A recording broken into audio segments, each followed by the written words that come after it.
શહેરના અટલાદરા પાણીની ટાંકી પાસે ગંદકીનું સામ્રાજ્ય રહેતા શહેરીજનોના સ્વાસ્થ્ય સાથે ચેડા થઈ રહ્યાનો આક્ષેપ કરવામાં આવ્યો છે।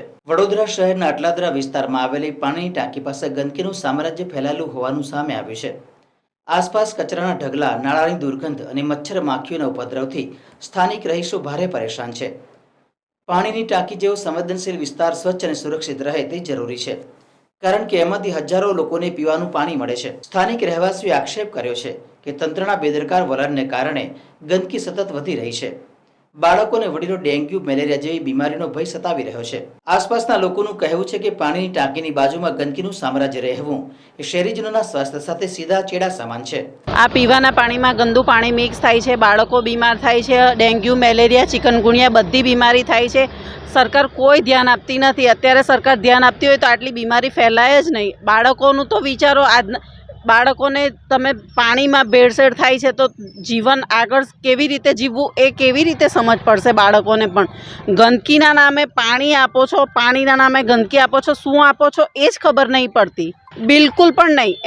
એમનો રસ્તો પણ આ છે, એમને અહીંયાથી જ જવાનું છે, પણ તો અહીંયા કાઉન્સિલરમાં ટ્વિંકલબેન છે, એમનો રસ્તો પણ આ છે, પણ એમનું કોઈ ધ્યાન નથી કે શું કરવું। રસ્તા માટે, પાણી માટે કોઈ જ એમની જવાબદારી નથી। હા, વોટ જોઈએ છે ત્યારે આવી જાય છે વોટ આપવા લેવા માટે। ભાવિશા પટેલ। આ અટલાદરા પાણીની ટાંકી છે, અટલાદરા વિસ્તાર છે। અહીંયા સવારમાં 1-1.5 કલાકથી પાણી લીકેજ થતું હતું।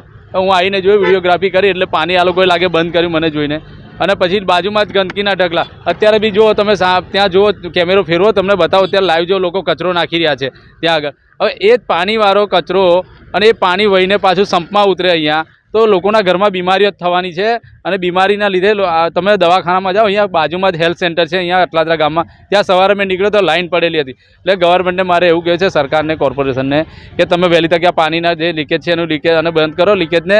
અને જે પાણી બહાર ભરે છે લોકો, ત્યાં બી સવારમાં લાઈન પડે ત્યાં બી એટલી ગંદકી છે, ત્યાં બી બાજુમાં જ કચરો નાખે, ત્યાં કચરાપેટી છે, એ કચરાપેટીમાં એકાવો, ત્યાં કચરાપેટી છે અને ખુલ્લામાં રસ્તો નાખી રહ્યા છે।